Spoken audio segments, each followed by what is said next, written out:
the first men's only edition of Mixed Company.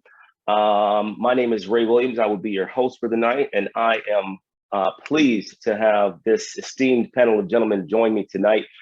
So really quickly, I just want to let these men go around the horn and introduce themselves. We'll start with you, Mr. Brady Wright. Good evening, everyone. My name is Brady Wright, born and raised in Detroit, Michigan, now living in the Washington, D.C. area. All right. Amal?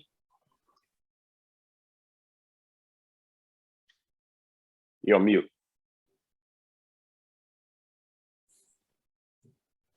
All right. Y'all can hear me now? All right. Good evening, everyone. Real name is Amal. Nickname is Pudge, which you'll probably see on the screen. Born and raised in Columbus, Ohio. Now reside in sunny Miami, Florida. All right. Adrian? I'm jealous. That boy in Miami, man. I'm up here in Maryland when it don't know what it's gonna do. But yeah, I'm Adrian Taylor, man. I'm just ready to get into it, man. In the Maryland, DC area. Let's go. Don't be too jealous. We just got ranked the most least affordable housing market in the country. So all right. I don't think y'all got it on us. So y'all make more money though. That's the thing. It's comparative to how much you earn down here. They don't pay nothing. So yeah. Brian? My bad. Sure. Brian Cherry, born and raised Cleveland, Ohio. Currently in Charlotte, North Carolina. But also just pleased and pleasure to be here with these guys. Awesome. Leno? I'm Leno Black, Columbus, Ohio. Root to the Brush. Good to have you, Leno, man. Pleasure to meet you. And last but not least, David. Hey, how's everybody doing? My name is David Benoit. I'm born in Boston, but raised in Delray Beach, Florida. Currently in Minneapolis, Minnesota, cold Minneapolis, Minnesota. Happy to be here, though. Looking forward to chop it up with you guys. And I'm Blue Fire. All right, so switching it up a little bit from how we normally do Mixed Company, this time we wanted to get the fellas together and have the ladies pose questions to us that we can answer in unadulterated ways to give our opinions on or perspectives on some things that they wanted to know about us. So I'm going to start the conversation off with a relatively fun topic that I thought, and one of the questions posed was, do you ever feel that a woman is out of your league? And how do you deal with rejection? So who wants to take that first? Coin toss. I'll go in there. Go ahead. Woman out of my league. Yeah, I mean, I'm a realistic, so I know there are some women that I just can't and won't get my hands on, unless I'm in that room or that space with them. So if we talking about some celebrities, yeah, they out of my league. We talking about a regular average Joe.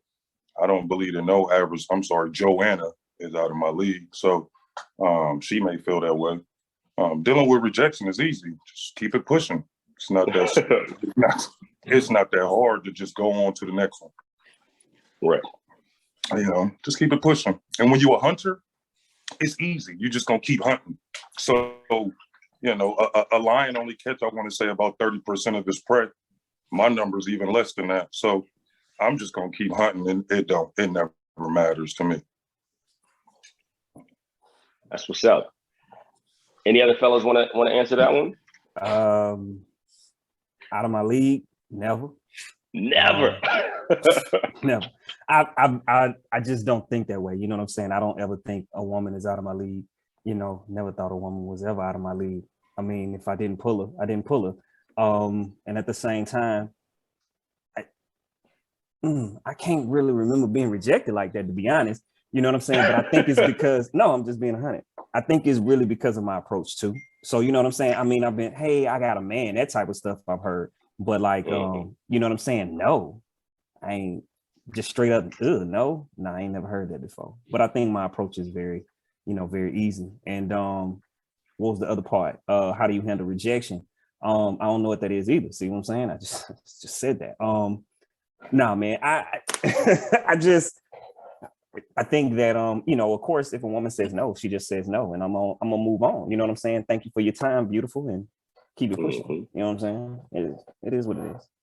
And for me, I personally, I don't necessarily think a particular woman is out of my league per se, but I also know what, you know, we all hoop before, right? Like, you know, your range, you know what I mean? Like, you know, like sort of your high percentage shots or whatever the case may be. So for me, I don't, you know, shoot at everything that I see. Like I take the shots that I know, you know what I'm saying, that's best for me. So, and then similar to Adrian, like my approach is very different too. Like you'll very seldom see me like, you know, walk up to somebody and be like, yo, shorty, blah, blah, blah. Like that's not really my speed. You know what I mean? My speed is usually, if I'm in a room, just kind of building a conversation, you know, that has nothing to do with romantics or whatever the case may be, and kind of get it that way. So yeah, I mean, for me, it's high percentage shots that I know, you know what I'm saying, that I'm comfortable with. And then just the approach, you know what I mean? It's not like slick lines or whatever like that. In terms of rejection, yeah, like, you know, sometimes you win some, you lose some. You got to keep it pushing. Some definitely do sting a little bit longer than others. You know what I mean? I'll be the first to admit that. But the only way to kind of get over that is to, for lack of a better word, get under somebody else, so to speak. You know what I mean? So you just kind of keep taking the shots. And especially living in a place like New York for as long as I did for 10 years, like, bro, you'll meet 5, 10 people in one day, like one weekend. So it's kind of, yeah, somebody says no, but you'll honestly forget about it within a half an hour if you're, you know what I mean, depending on the environment that you're in. And that's not on some like, yo, I'm shooting at everything, but there's just that many people, you know what I mean, that you interact with. So Heard. I get bored with high percentage shots sometimes, so I like to take them Steph Curry shots from the rafters, my nigga. So I've hit a few of those, don't worry. yeah, definitely. I don't feel like any woman is out of my league. You know, because you create that league. You know what I'm saying? So if you want that baby and want her on your team, like make that shit happen. So I think like Leno said, it is a matter of being in the room. But I've never found a room I couldn't get into. So nobody on my league. I mean, I got to envy Adrian's batting average, man. That's pretty good, bro.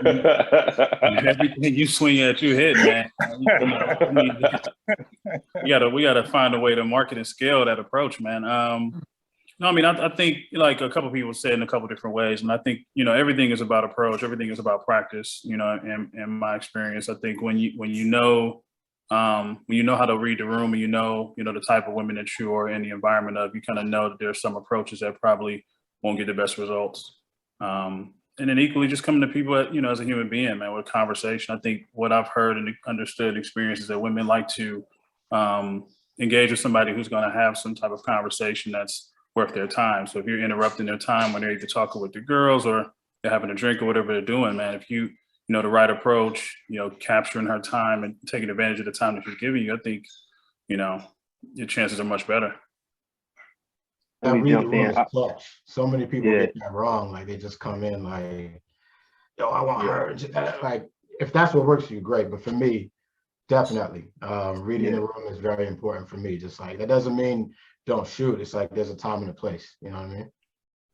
I think that league classification is subjective for me, and I could be a little pompous. I've been said to be quite arrogant, but living in Miami, you learn to realize that there is a lot of beautifully wrapped shit down there, and I feel like in the day and age that we live in, a lot of women are outwardly stunning, outwardly mesmerizing, and then when you get to the core of this league MVP, you realize it's a bench warmer.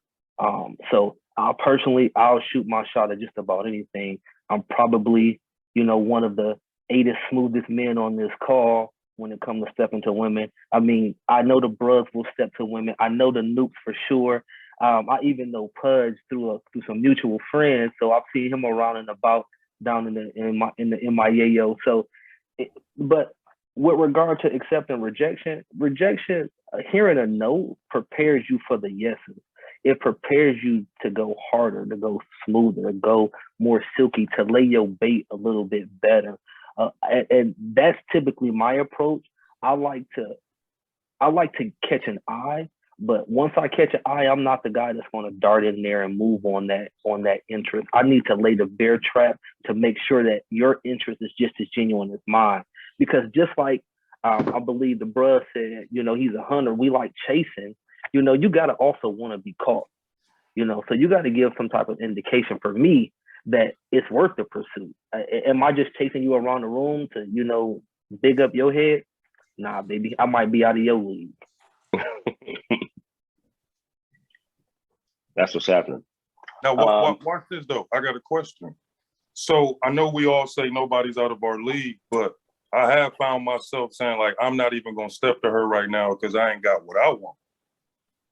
Is that another way of saying somebody's also out your league? Or do we just phrase it differently for ourselves so we don't feel as macho, like, nah, she ain't out my league?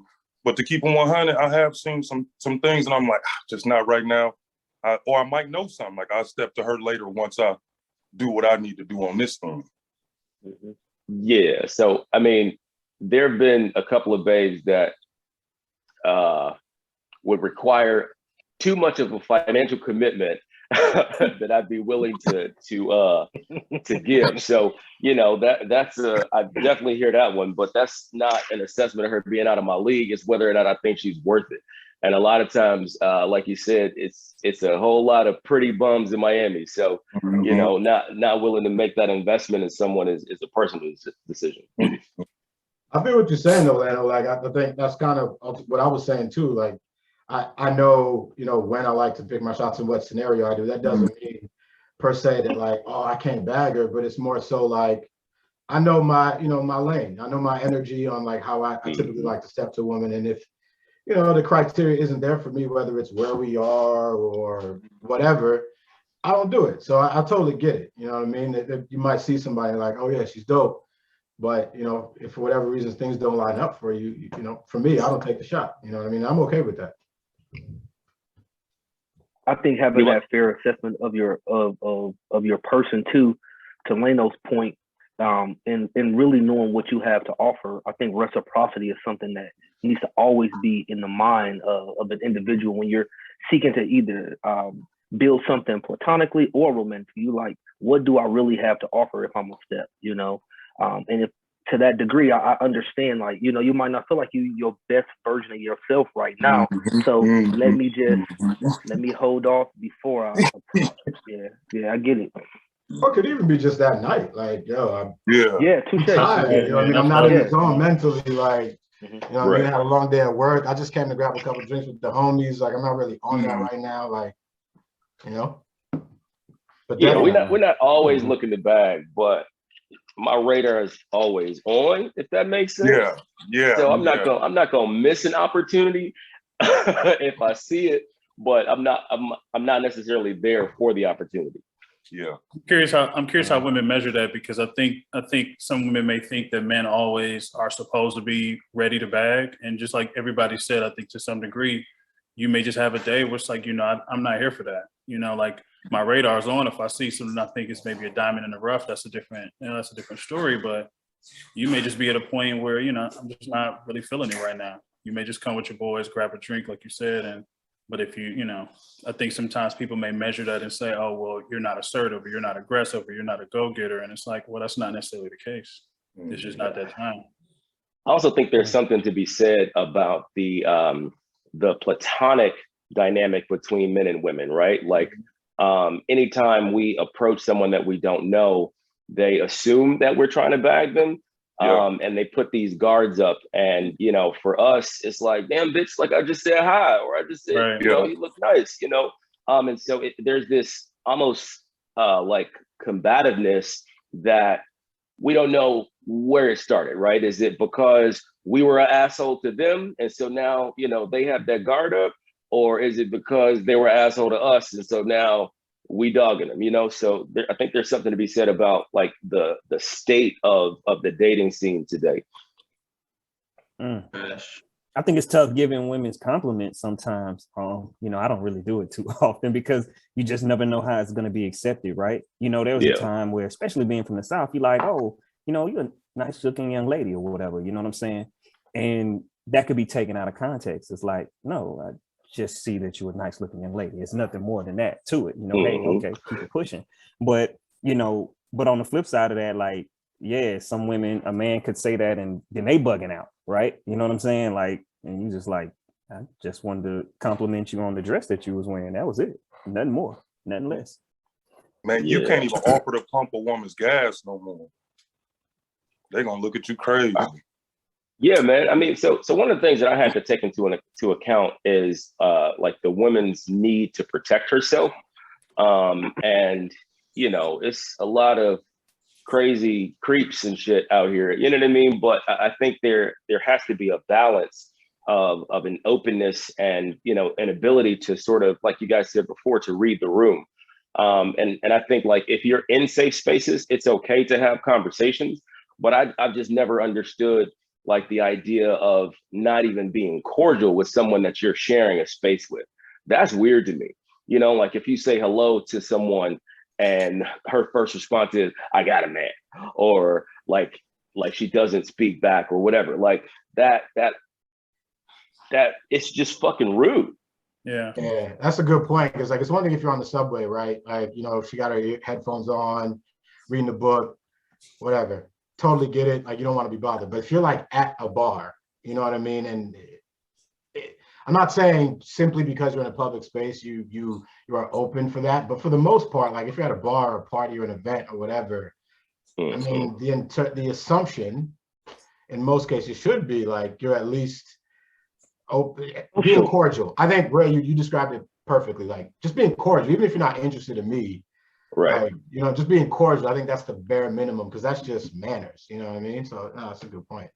And a presumption that a man is always interested in looking to like create something that's, you know, that can't just be a platonic relationship. I mean, like what happened to networking? You know, on one end, it's like, you know, there are people who are speaking about they're missing out on the opportunities of networking with people, but in the same token, they don't present themselves in a way that will even open themselves up to that. You know, so like I'm not always, you know, coming to the bar and taking a look, you know, as I get a drink and saying hello. That's not always to mean that I'm trying to get your number or even looking at something in a romantic space. Like, who knows? Like, you may be somebody that a close friend of mine who also is single may have interest in. You know, it doesn't mean that it's necessarily for me, or opportunity, or we may find that we share something mutual in business, you know, interests. You never really know, but like, you know, as you guys kind of said, when immediately the response is, well, I'm not interested, or I have a man, it was like, I don't care. I didn't ask you that. Man, I think if we cut to the core of it, man,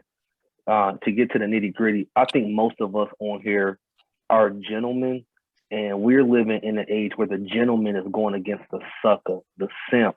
These dudes that stepping on every scene, flaunting copious amounts of cash, flaunting jewelry, flaunting the very thing that we get upset with these women for going after.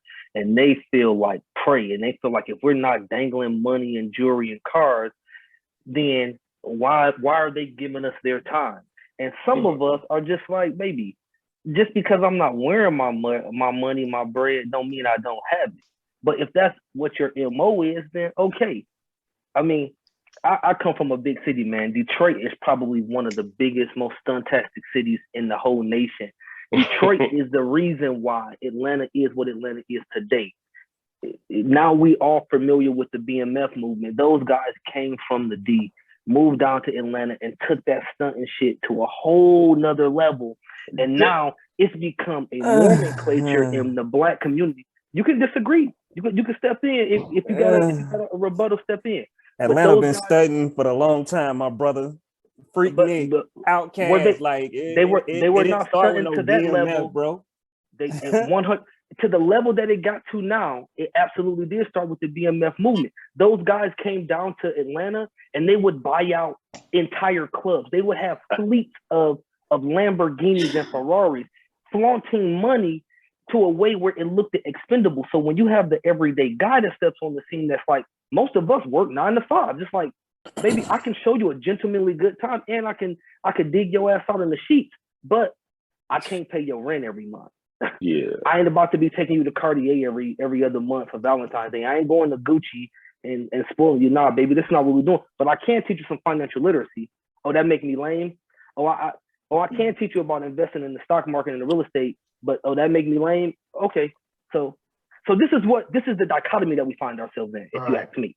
And what's exacerbating it is like, Pudge, Brady, you guys are in Miami, that's like the capital of scammers, like, financial scammers. And the game down there is crazy in Miami, where it's like, look, you know what I mean? They actually have to spend that money immediately. So, that culture takes it to like a whole different level. But it's really funny that you say that, because what ends up happening, a lot of those men who flaunt that bread, then at the same time will complain that like that's all women want them for them. It's like, well, yeah, that's literally what you led with. You know what I mean? So that ain't my approach. If that's somebody's bag, go for it. But yeah, definitely not paying the rent. Yeah, I mean, I think the dating pool is sort of fucked up anyway, right? And I don't really know what came first.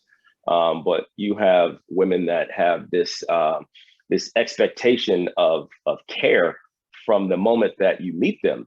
And like, I'm not your daddy. Like, I don't owe you shit, And so like especially in some of the cities that we live in, man, it's expensive as fuck to date New York. Drinks are $25, dinner's gonna cost me $200.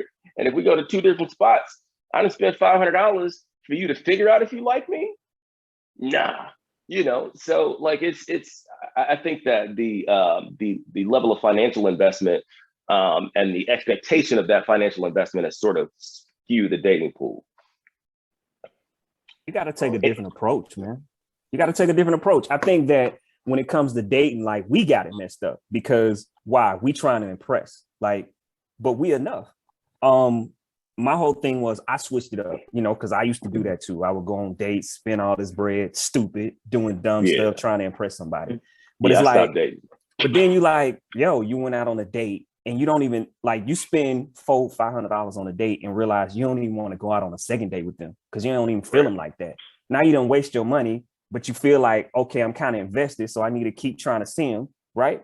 So instead, it's like, nah, I ask, hey, you want to go get coffee? You want to take a walk? You want to go get some ice cream? Doing little things like that first, because it's a trial period. I need to know that I want to spend money on you, that type of money anyways. Gotta vet Yeah. Ain't nobody finna be dropping that type of money. Hey, you know what I'm saying? When was y'all boys dropping $400-500 on somebody though? I said if we did, it would cost me. I heard that and my ears went up. I was like, huh? What? Yeah, that's in DC, it's not cheap, bro. Man. I'm pretty sure enjoying yourself. Well, but that's I'm enjoying myself, and she just happened to be with me, so she just get to reap the benefits. I don't know. That's never been my lane, so I don't know. I'm gonna be honest with you. I had kids young, so my money was never going to dating. So I understood that, if I ain't dealing with a woman that got money, then it's gonna be tough to deal with you. You know what I mean? Yeah. That's why I'm asking, like, what point in life was y'all? Nah. And I'm still not doing all that because I still got kids. I mean, all right, fellas. So let's, like Buddy said, they pay up here. They pay. So they do. Yeah. But let's shift over to the next topic. For those of you just joining us, thank you for tuning in to the first men's only edition of Mixed Company. If you all have any questions that you'd like to pose to the panel, please put them in the chat. But we're going to move on to one of the next questions that was posed to us. How do you feel about dating someone with a different religion or with a lack of religion? I think I may be the subject matter expert on this one. So I was born and raised Muslim, but I haven't dated a Muslim woman, I don't think, my entire life since like high school.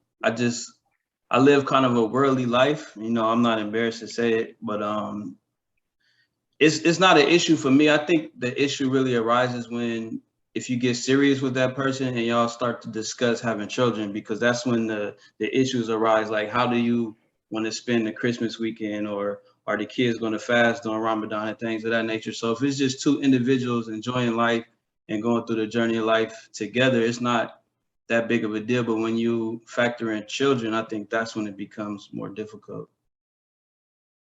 Totally agree.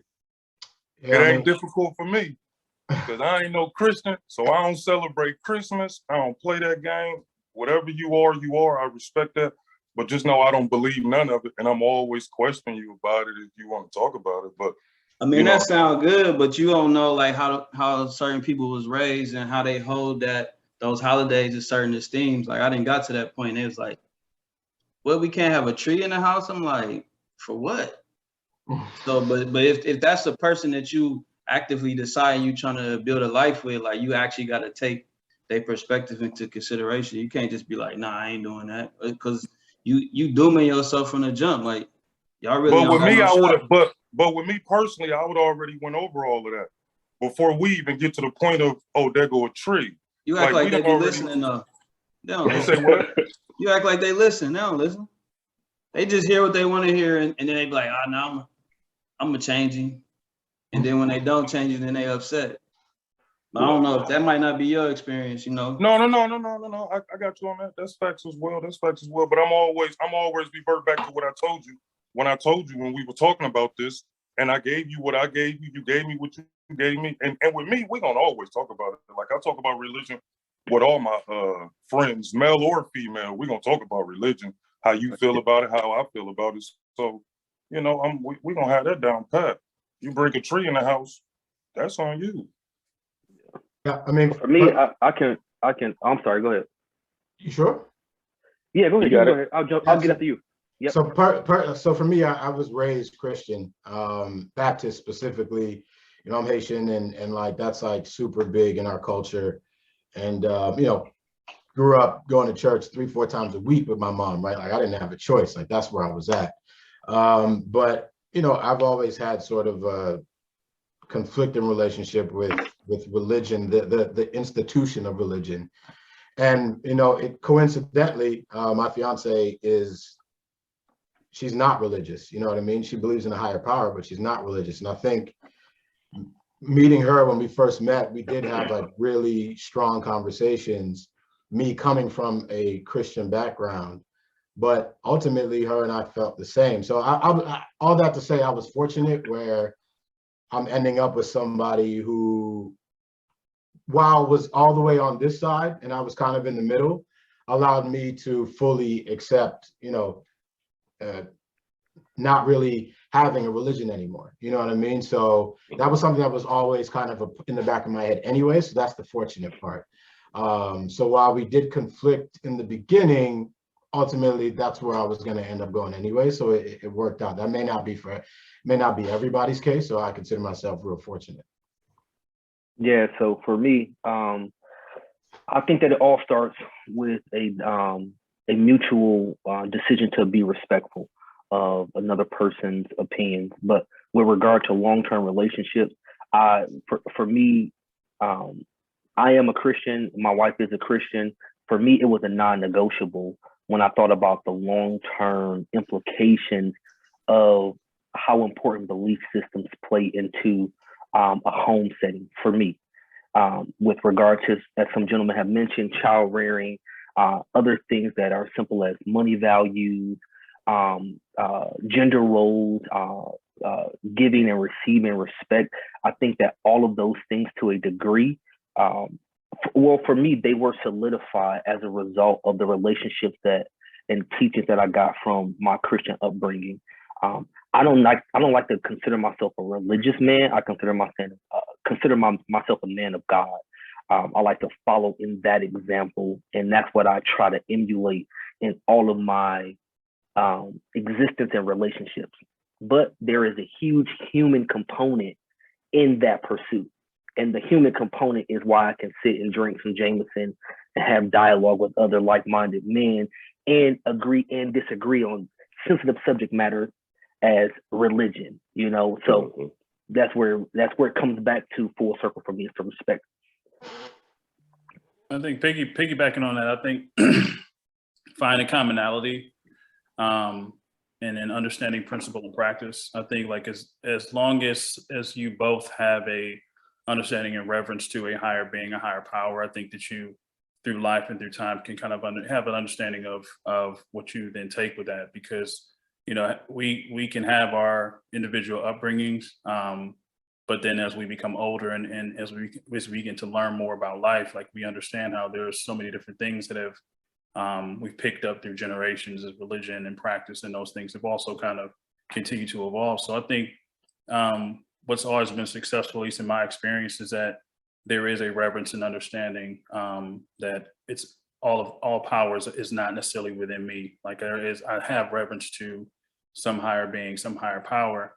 And I think that's a practice that then begins to be beneficial just in how I learn that individual as well, so that they don't believe that, or they're not functioning in a way where they believe they control any and all things. You know, like I think that just is somewhat helpful as you try to build together. But I mean, I was raised Baptist, Christian. My father was a pastor, is a pastor.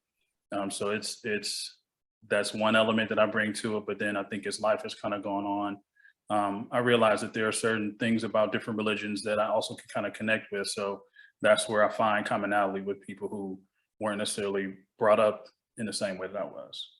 Well, I think what's real interesting though is that I think we can all agree in terms of like your friends and people in your network having a different belief system isn't a problem. But like I look at Brady, like he said being a Christian was non-negotiable. So I think I pose the question to all you guys, like, would you seriously be with somebody that legitimately had fundamentally different belief systems? I'd say religion, and I'll throw another one in there, is politics. Like that's just as divisive, right? Like, so it's one thing to say, yeah, that's the homie, I'll rock with that. But it's something else when you say, that's supposed to be my companion I'm going to spend the rest of my life with. You know what I mean? Like I found that when people have difference of opinions like that, they either come together and one gravitates toward the other, or they don't work. Like very seldom do you hear people with very different religions or political views stay together. You know what I mean? Like we're just not built like that. So I think that depends, for me at least, I think that depends on how those beliefs affect your life, right? I know that there are some people that believe certain things, but they don't project. So for me, I just want people to know why they believe what they believe, right? And if you're able to articulate that and it makes sense to me, then I can relate to that. I can empathize with that, even if I don't agree with it. Same thing with politics. There's a notion of, you know, having to pick one side or the other. There are some things that I like and dislike about both political parties. I don't consider myself to be one or the other. And so I think, you know, especially for me, that my life and my experience is ever changing. So to consider myself or classify myself as something today doesn't necessarily mean that I'm going to still consider myself to be that in the future. And that's sort of what happened with religion. So I was raised in a Christian household. My grandfather's a Baptist preacher. But as I grew into understanding and grew into logic and grew into forming my own opinions about things, I started to view things differently, right? But I always say that I understand the need for people to have something to be grounded in, right? And I do think that religion affects that for a lot of people, and it gives people something to believe in. However, I don't think that some of us need the institution of religion in order to be grounded. And so I think it was Pudge that said that there are, you know, certain value, or no, it was Brady. He said he wants to be godlike. And so having an idea of how you want to live your life doesn't necessarily have to be tied to religion. I think ultimately people should be good and do good, and really, like everything else, sort of falls into place. Because I mean, those are all kind of core values, and to my at least understanding and interpretation of all religious practices, I mean, having those certain, you know, personal values, you know, having those certain levels of understanding of being good and being kind and being altruistic as much as you can, because I mean, we're all human, you know, we are all trying to find the best way to be the best version of ourselves. And I think each you know, faith, each you know, religion, each element of faith that we have has some elements of that as well. Yeah. Everything in moderation though, right? Like I don't like to have conversations with super churchy people, right? To where like every response to something I say to you is, you know, an excerpt from your text. You know, like that's just not I don't want to have that sort of interaction. It just seems inauthentic to me, right? And it seems like, you know, we can actually, you know, you can believe what you believe, but we don't have to talk about God if I ask you how you doing. You know what I mean? Just, you know, and it's just a personal thing. Then Ray, you should avoid my sisters at my wedding next month. I'm gonna tell you that right now. The crazy thing that I don't think anybody touched on, like no one said anything about that lady's family. That's a huge factor of how religious their family is, because people could be born in a religious household, but then they kind of stray. But if they have that strong family foundation, and that's a big part of their family structure, then that could also be an issue. Like you and that person's experience in your home could be one thing, but then when you interact with each other's families, that's a whole different dynamic that I just didn't hear anybody bring up. So that's something to consider as well. Yeah, I mean that's definitely a good point. And it actually brings me to something else that we talked about before is why I would never take women outside of my race seriously, because when I was in those spaces and at this other person's home, I didn't feel comfortable amongst that family. You know, so I think it's very important to consider, you know, the values of the family as a whole. But I also think that, you know, it's important to understand that if you're marrying a woman, that you are bringing her into your family and you guys are building together. So I will say that I do feel that how we choose to build takes precedence over how, you know, her family may have done things. Yeah, it sounds good. It sure do, but it don't not always easy. Yeah, it's definitely not always easy. It's not always easy, but it's definitely able to be done. And I think, you know, if you're lucky enough, you know, where you find relationship with somebody who can, you know, like you said, Ray, like you guys can have your space, your foundation of what you're building is what that is. And then as you continue to learn that person, you may find and realize that they come from a very healthy family. You know, they may come from a family that equally is going to have a certain level of respect to, you know, to support what you guys are building together. And that may be race, and that may be religion, or that may be, you know, political affiliation, what have you. You know, if there's a certain level of respect that's present, I think that has that can really kind of tell you a lot about their background and where they come from. And you may find that their families equally may have that same level of understanding and welcoming and willingness to kind of build and learn more about you and whatever your differences are. I also think that we're getting to a point where older people are starting to be more open to things that they might not understand. You know, like not necessarily requiring you know, their children to go to church every week, or you know, like being open to differences of opinions and understanding that doesn't necessarily make this person a bad person. They just don't view things the same way that I do. So I found, you know, so Kristen's mom is very religious, but she knows that I'm not, but I'm not anti-religion. It's just not how I choose to live my life. And I think that the respect piece that you guys spoke of is a big piece of it.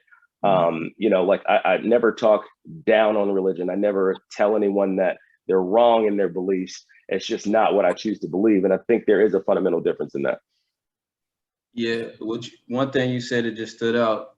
People, as we get older, you become more open to accepting different things. I think a lot of that has to do with another comment you made about how terrible the dating pool is. So if you find somebody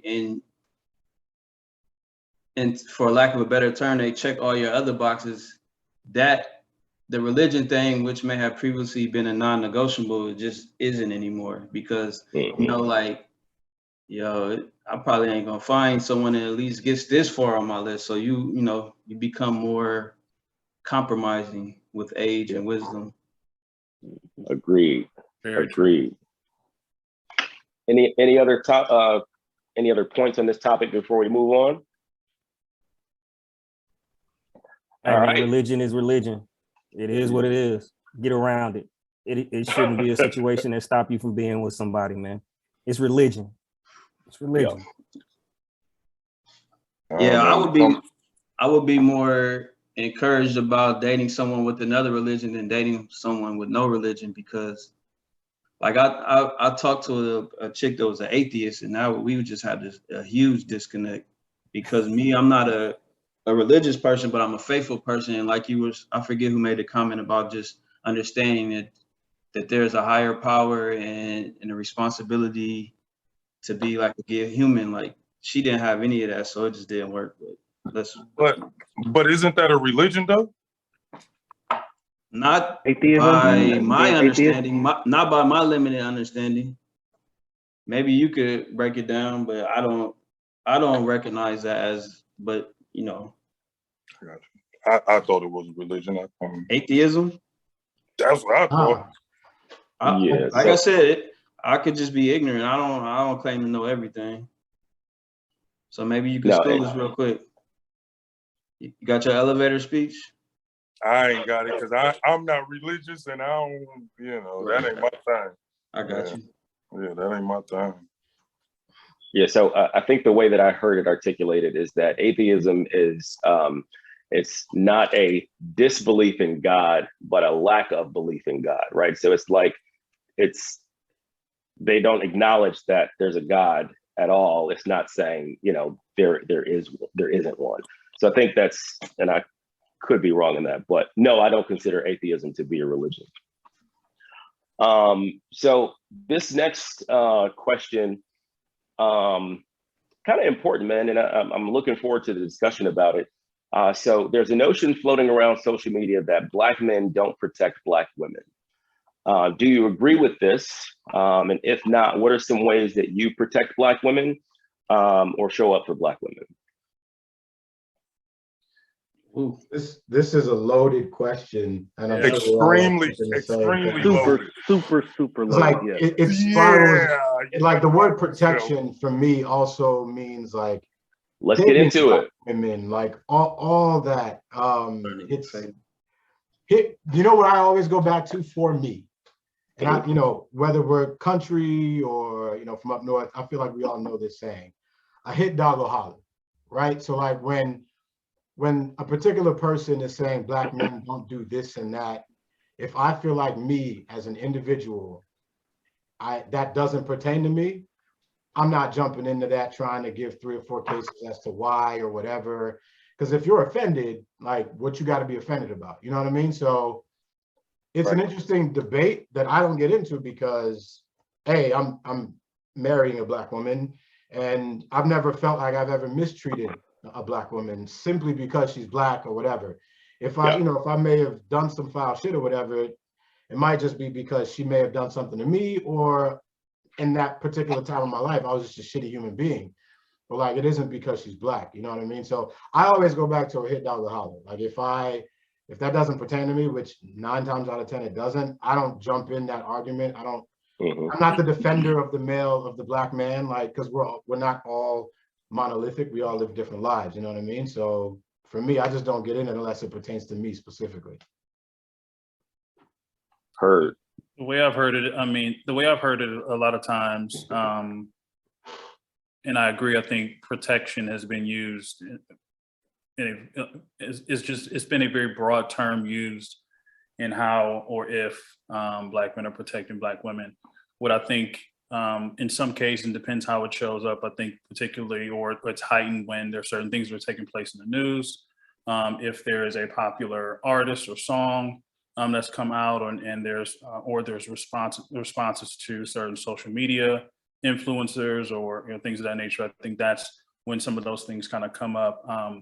I think what I try to do as much as possible, and as I've heard in some ways that have been communicated where Black men are not protecting Black women, is I've tried to remove some of the terminology, some of the references.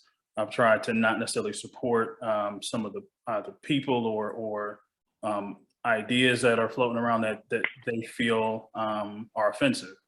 you know, but there are times when if I see something, I speak to it. If there is a woman who is, you know, pumping gas or what have you, and she's the only one at the gas station, and, you know, there are things like where I try to make sure I'm at least visible and showing myself to be present so that she doesn't feel alone.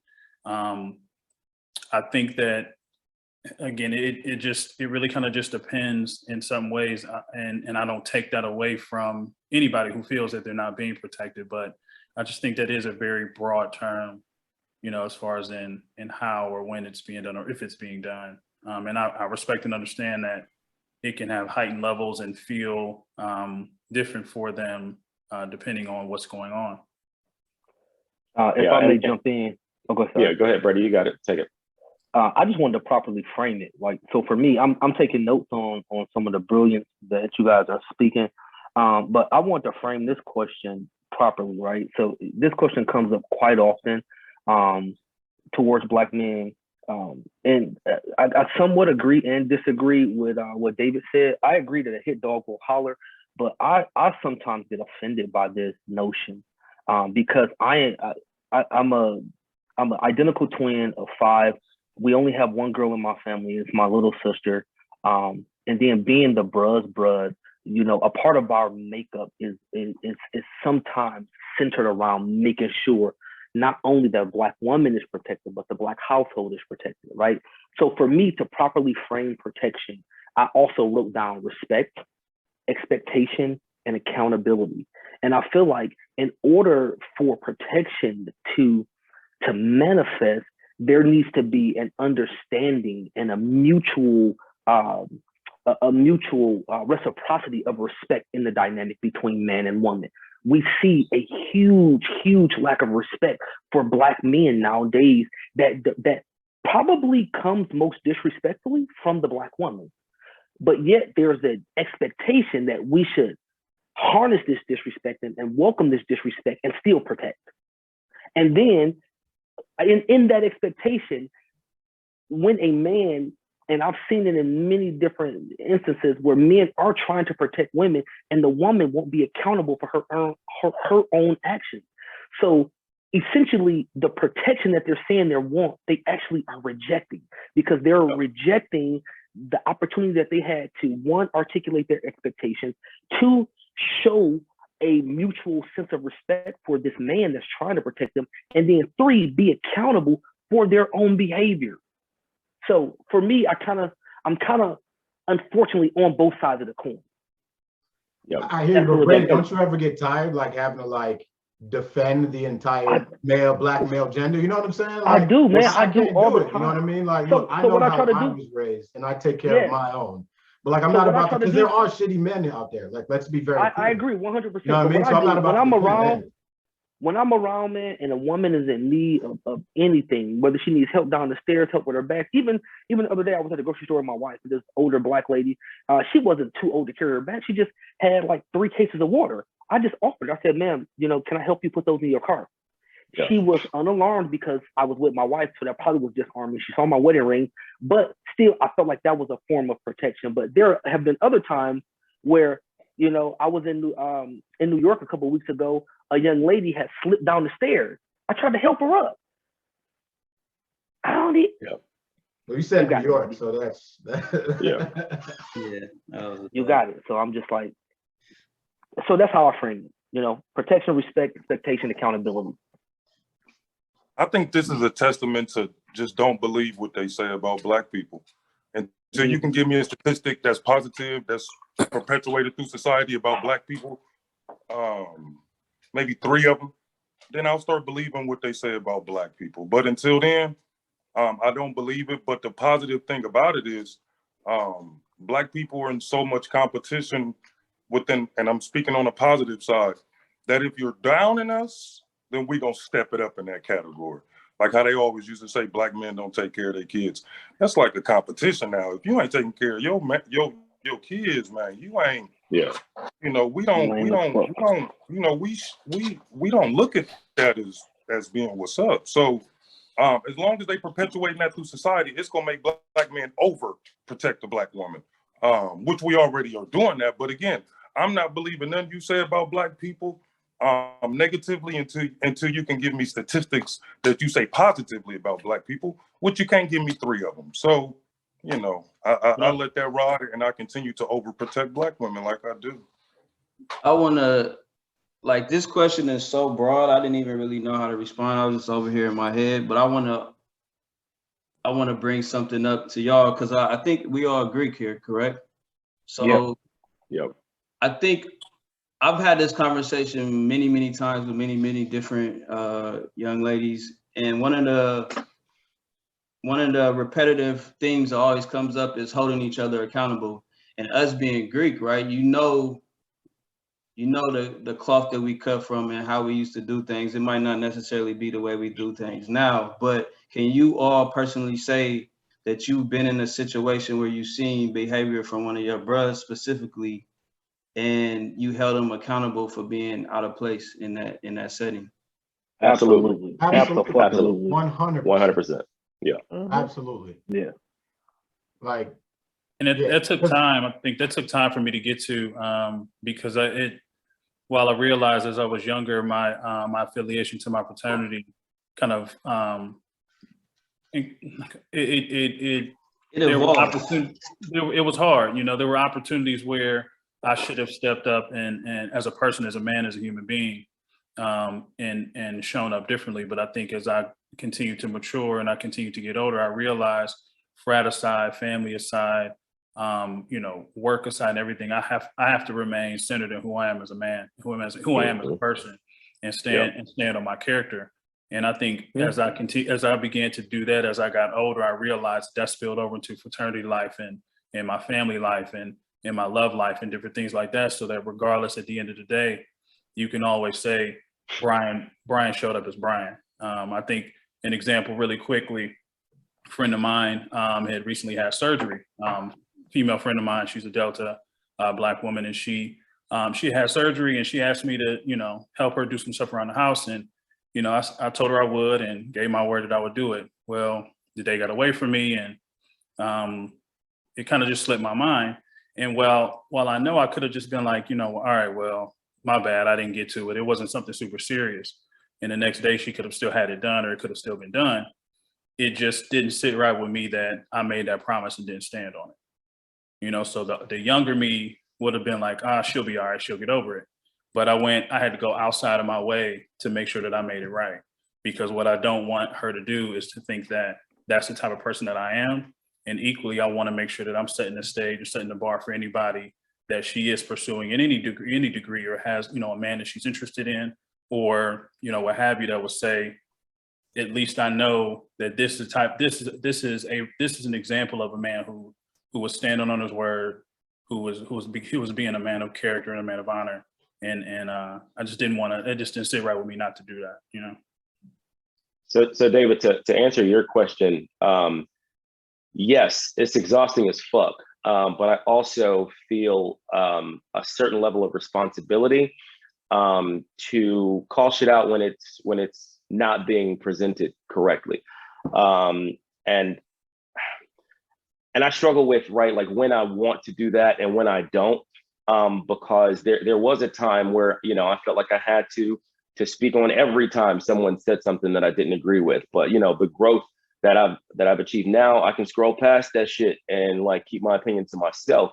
But this particular notion is one, it's always spoken, like you guys said, in such a broad sense, without any explanation of what that means to you, right? And so it does two things. It paints all Black men, because we frame it as Black men do this, right? And then it gives this broad generic term about something that we're not doing, you know, that isn't articulated. And so I think it's dangerous. This is something that I really pride myself on.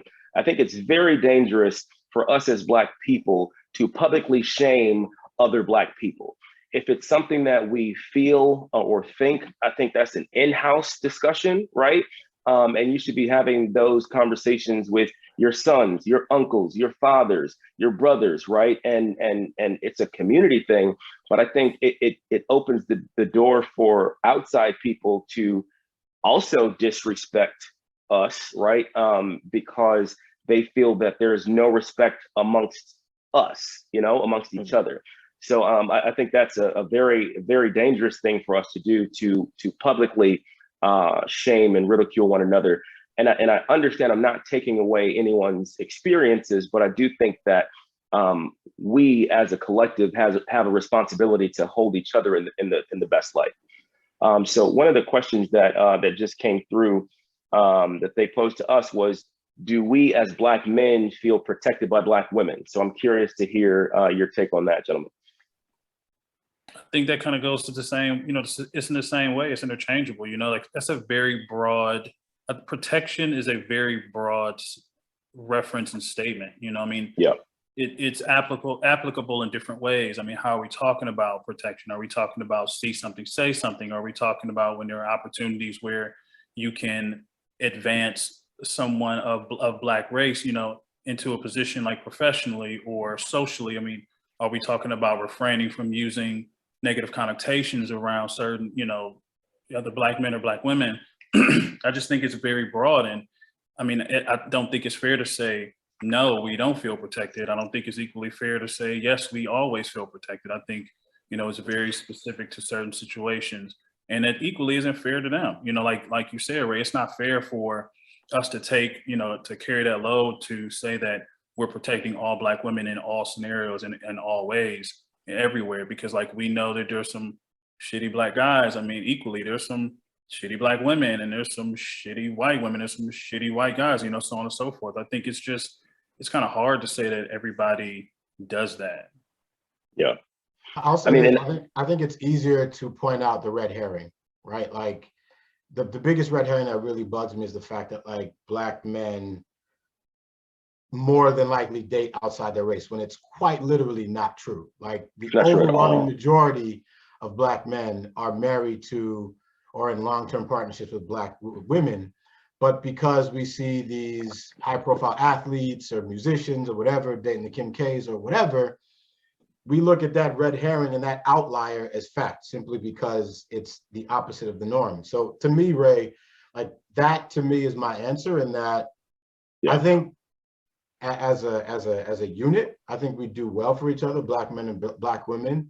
But because that's so normal, we only notice when there's noise, for lack of a better term. You know what I mean? Like that's when something gets popped up on the timeline on Twitter or Instagram, that's when everybody's talking about it. Meanwhile, there are literally thousands, and I'd argue millions of Black couples who are happy, thriving, doing whatever it is that they want to do. And I think it's this small minority that are loud that somehow have built this narrative. You know what I mean?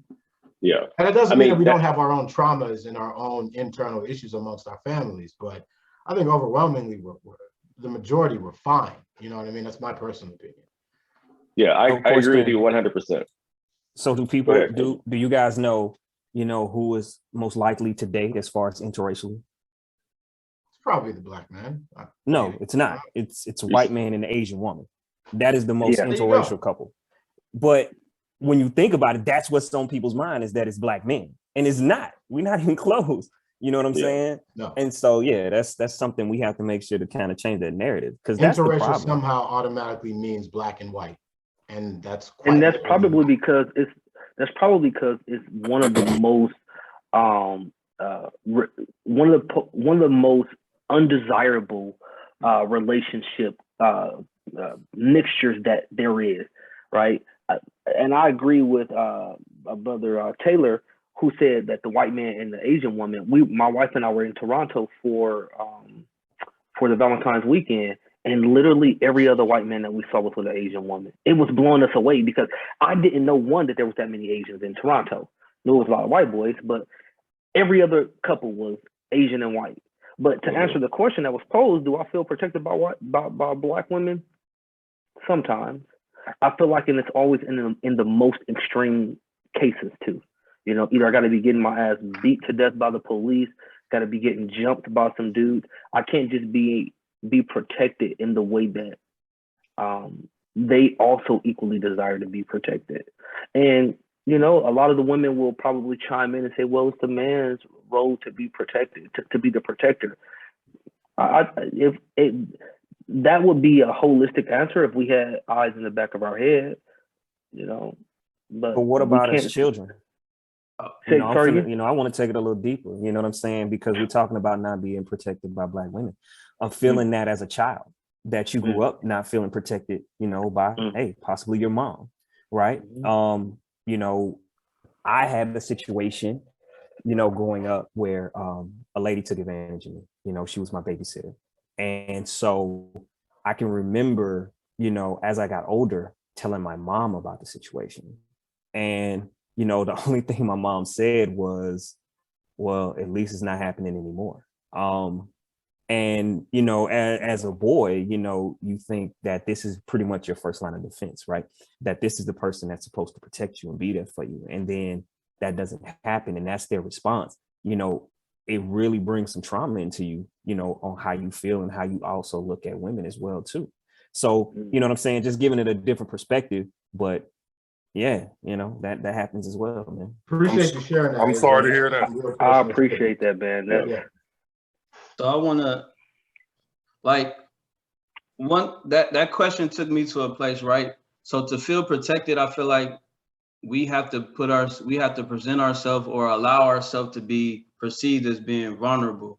Like, I'm blessed. I can say, yes, I feel protected. I have a lot of platonic relationships with women. I was about to say females. That might have been a whole thing, but it took me getting older and maturing to be able to put myself in vulnerable positions with these people so they can provide what I needed that I consider protection, which is nurturing. Because like I live in Miami, I don't have any family down here. Like, I rely on my friend circle as my support system down here. And a lot of my support system is women that I met, well, whatever circumstance it met, but we end up growing relationships, like platonic relationships. But yes, I do feel protected because I've been able to grow and mature and express what I needed from those relationships, and they were able to provide it for me. So I feel like a lot of the problem is, like, we gotta keep our macho bravado. So we probably subconsciously present ourselves in these situations where it doesn't even look like we need any type of protection.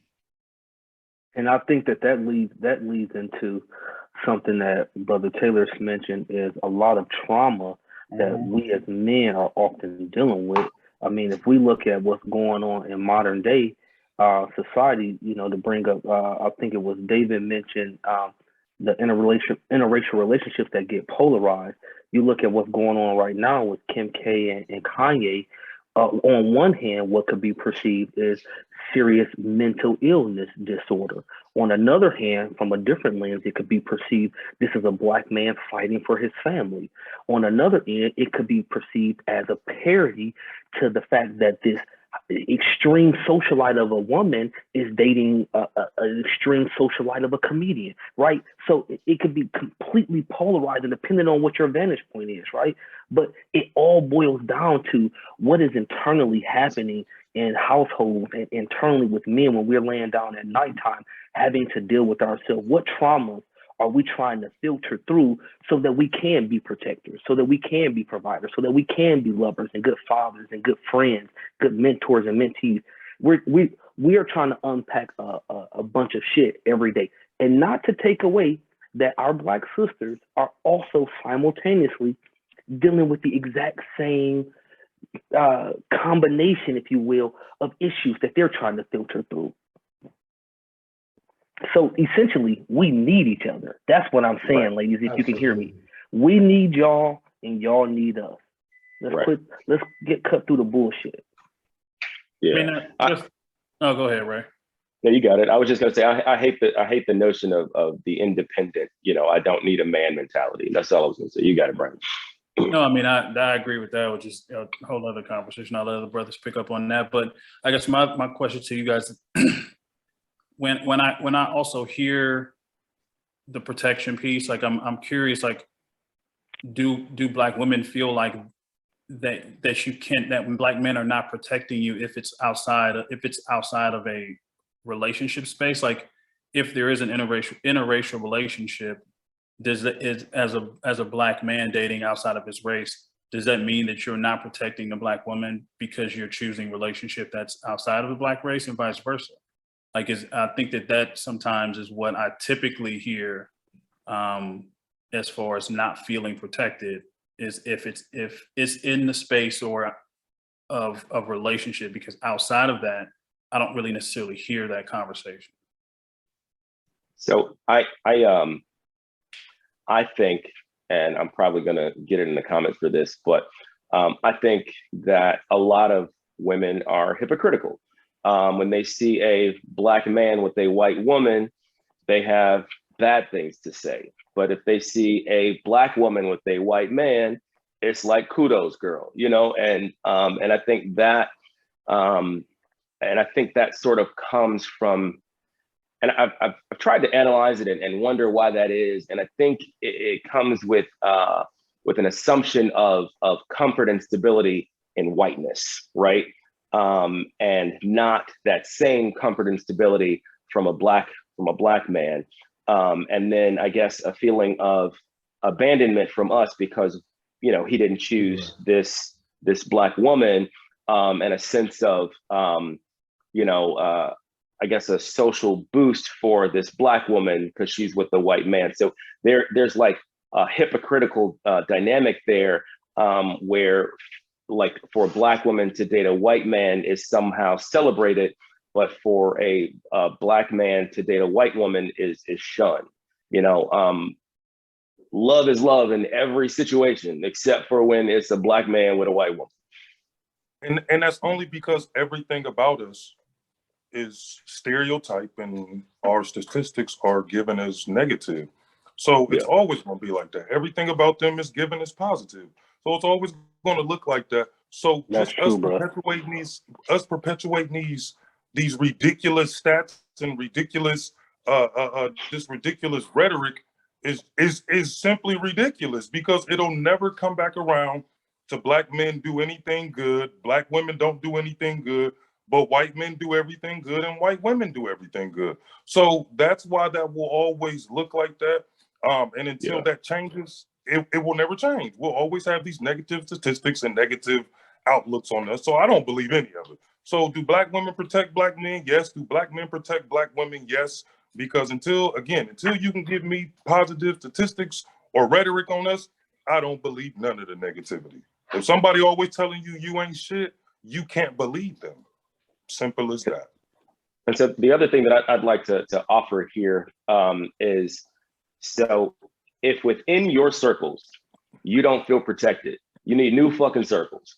And that is really like the underlying theme that I hear all the time, where like when I hear women say that men ain't shit or there are no men, and I'm like, well, where are these men? Because all of the men that I know are very present in their children's lives. They take care of their families. You know, they love their mothers. They have good relationships with women. So, you know, I understand that we as educated Black men with multiple degrees, you know, we exist in sort of a privileged space, right? But the Black woman is the most educated person on the fucking planet. So she can be and should be in these spaces as well. And so it's just rough for me to hear, you know, a Black woman say that there ain't no good men out there, blah, blah, blah. But you ain't been out the house in 3 months. And when you did, you wouldn't talk to nobody at the bar. So it's like a self-fulfilling prophecy, right? Where you're not open to being approached and then complaining that you're not being approached. Sorry, my bad. I mean, that's true. It's true. And I mean, and I know, like, even sometimes I've heard, you know, like I said, like we said, like in a professional space where if a Black man or a Black woman is in a position of power and they can offer an opportunity for, you know, a leg up or a promotion or what have you. Like, I know those have been times when I've heard, you know, I guess I've heard it more typically where a woman has felt like she hasn't been supported, or a Black man was in a position where he could have supported her and didn't. But I, you know, like I said, I just think the whole notion of protection is just so very broadly used that it's kind of hard to really show up in every way for everybody. Right. It can be Agreed. interchanged so easily, depending on Yep. what, the narrative that you're trying to portray. Simple as that, yeah. All right, fellas. So we are getting close to the end of the night. So I want to shift gears with a little more of a lighthearted topic. This question was posed, and I thought it was a good one to end the night on. So how do you feel about Nick Cannon having children, multiple children with multiple different women? How do you feel about it? Do you think it's okay? What are your thoughts? I love it. Yeah, I mean, I got multiple children by multiple women. I didn't go about it as how Nick Cannon did, but that's just the life and the cards that was dealt. But when I say I love it, you love your children and you help and populate the Black community. So Nick Cannon having babies by people that will has turned their family into Black people makes me know mine when I go about it a little deeper than that. So but again, when you a dad to love your children, do what you need to do. It is what it is. And Nick Cannon is a dad that, from what I'm seeing, is a dad that loves his children. The women know about it. So to me, I love it. Irks my soul. Get on my nerves. I can't stand it. Is that because of religion? Is that because of religion? No, it ain't because of religion. It's because you have, multiple kids that are around the same age. I just feel like you're shortchanging the kids. You know what I'm saying? You have he had 5 or 6 baby mamas now at this point. I don't know how you can, be attentive to each kid the way that you possibly need to be in their lives. And so for me, that's where I despise the whole situation, because you have all these different baby mamas in different places. Now, hey, if he wanted to have all these baby mamas in one household, they wanted to be sister wives or on a compound or something, right? I'm cool with that. You know what I'm saying? They agree to that, but it's like, bro, like I feel like, yeah, he got the money, but at the same time, as far as he's not going to be able to be present in his kids' lives like that, and that's what I don't like about the situation. You know what I'm saying? Do we know that all these women are in different places? Because I don't know that. That was one of the concerns that I had also. Like, you can have all the money in the world. They're not all in the same places. Okay.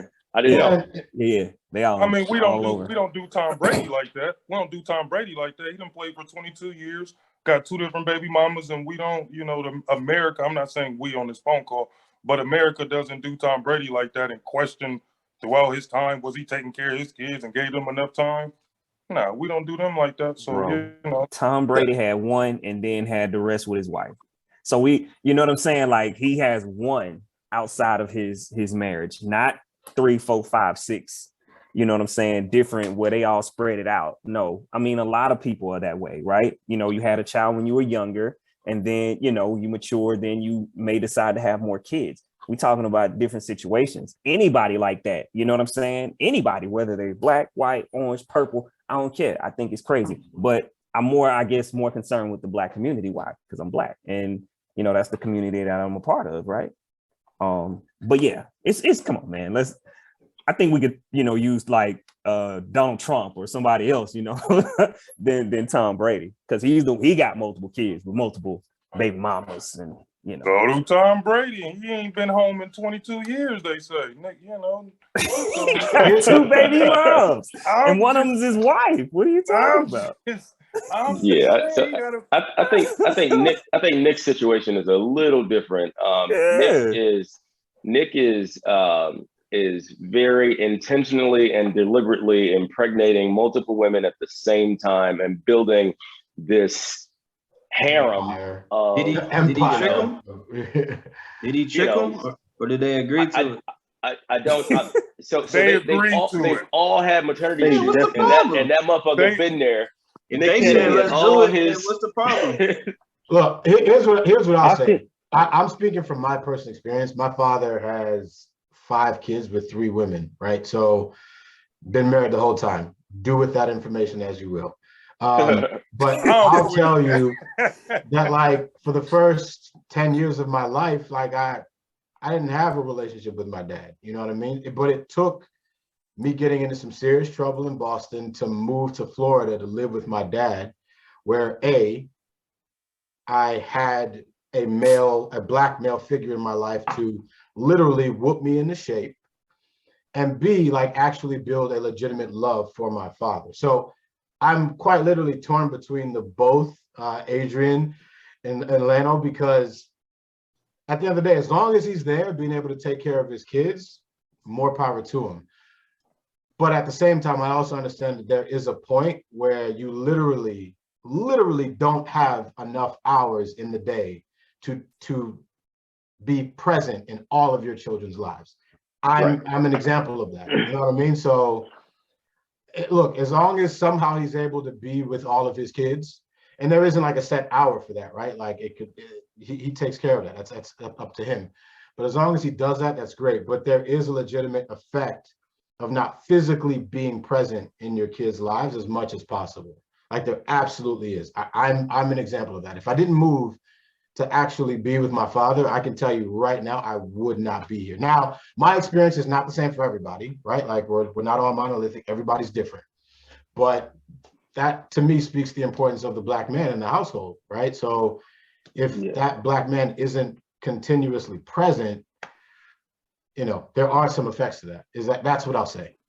There are also some effects of some black men being present for who they are, or some black mothers or just fathers or mothers being present for who they are, that took a total toll on the children as well. So, you know, it can always go both ways.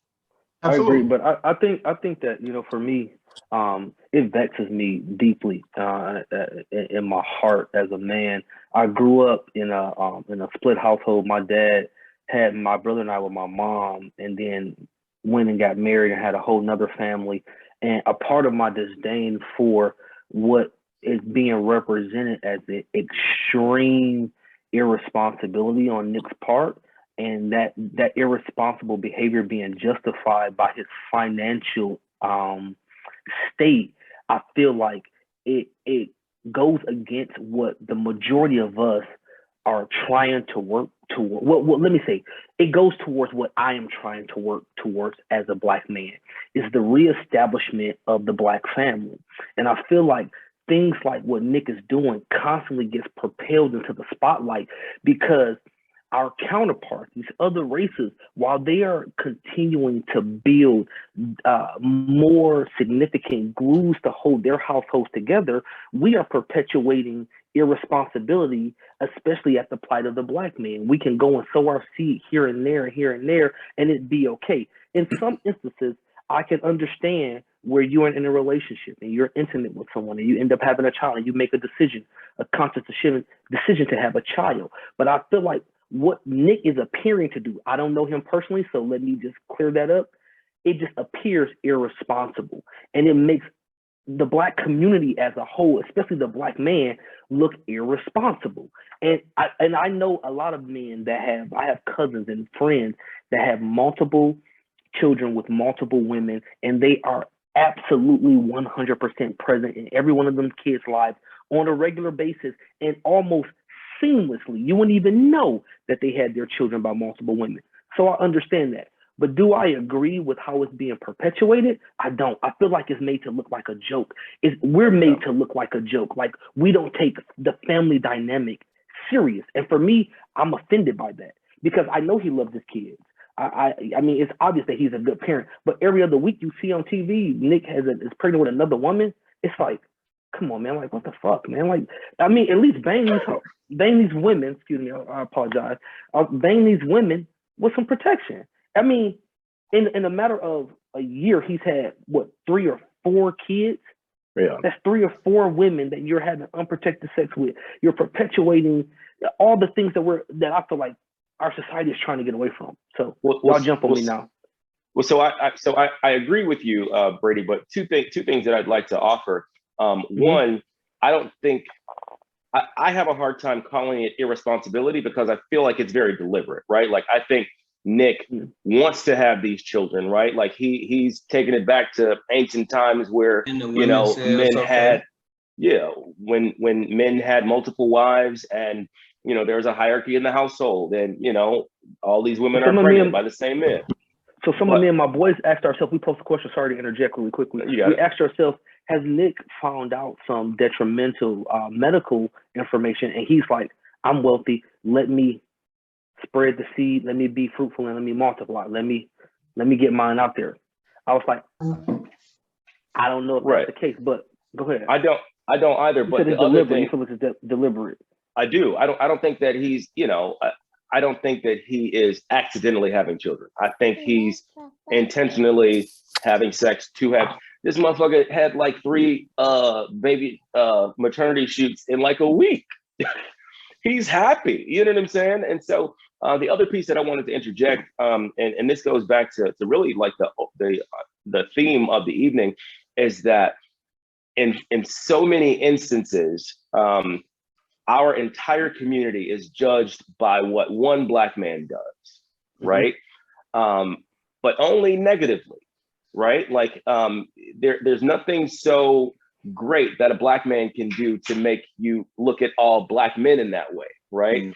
But the moment a Black man cusses you out, now I told you, all of them niggas, they, and so it's such a awful dynamic, man, but it is what it is. And so I can't really form an opinion on it. 1, because I don't know all the facts. And 2, Nick Cannon doesn't represent me. He doesn't speak for me. Like, I don't know the nigga. So like, I don't feel any responsibility to what the fuck he chooses to do with his life. But I do think that, society as a whole always groups us together for negative shit. Never groups us together for the positive shit. I agree. To something Pug mentioned earlier, he essentially asked us, are we our brother's keeper, right? This goes to the whole set. If this was a close friend of yours, what would be your response to your friend? Would you say something? Would you mention something after 1, 2, 3, 4, 5? Like, or do you feel like you have a place? For me, though, I think you only feel like I think people that feel like they have a place to say something about somebody else's life are people that are in a religion. I think people that are not in a religion feel like, look, life is what it is. Everybody got their own mindset. That's how the game go. And you can move on from that. You be like, oh, that's dope, and you can see a different side of it. But when you belong to a religion, you believe that there are rules that you need to play by. So you look at a family as maybe everybody in one household, when you might not look at a family as everybody that is in your blood. You see what I'm saying? So I think the bulk of people that have the concern or the issue with it are people that belong to a certain set of rules, and they believe that you need to live by those certain set of rules to be under this house or to be this type of, whatever you should be. So I got a question real quick that I want to throw in there. Go ahead. So do you feel like people blame us, other races blame us, or do we take the trauma on ourselves, right? Let's just say, like, think about this. When someone kills someone in the news, right? The first thing that most Black people think, like, I hope he wasn't Black, right? Like, other races don't think like that. You know what I'm saying? They like, that's the last thing on their mind. I feel like we carry that. Like, we're hoping that a Black man didn't do certain things. Other races don't think like that because there's no white on white crime. There's no Chinese on Chinese crime, but there's a Black on Black crime. So because they always put negativity in our head, at least that's what gets perpetuated. Yeah, we fighting so much through negativity. So we hoping it ain't somebody that's Black. Please don't let it be somebody that's Black. No other races got to feel like that because they don't perpetuate negative stereotypes through society about them. So not only that, but I don't think anyone else's day-to-day life and how they're treated is based on the actions of other people that look like them. I think that's sort of uniquely us, right? Yeah. Because the way that we're portrayed in the media, the way that people have negative interactions with Black people, they then treat all Black people that they encounter that same way. Or as if we were the person that did that to them. And I don't think that that's the case for a lot of people. I could be wrong, but I only know from my experience. But I do think that's unique to us, at least in this country. Okay. That's fair. I agree. All right, so I've got 8:36. I think we're gonna call it a wrap for the night. I appreciate all of you gentlemen for coming on. What we like to do at the end of the night is to have a toast. Do you gentlemen have drinks ready to go? A little bit left of this one, yeah. You know it. I'll give you a second to pour up. To you gentlemen. So I, again, appreciate you all for coming on. I wish you all nothing but success, happiness, and continue to be the great men that you are. I love you all. Have a good night. Cheers, Thank you. man. Appreciate it. Cheers, y'all boys. Pleasure. Appreciate Hey, you, bro. Ray, Y'all be connect- cool.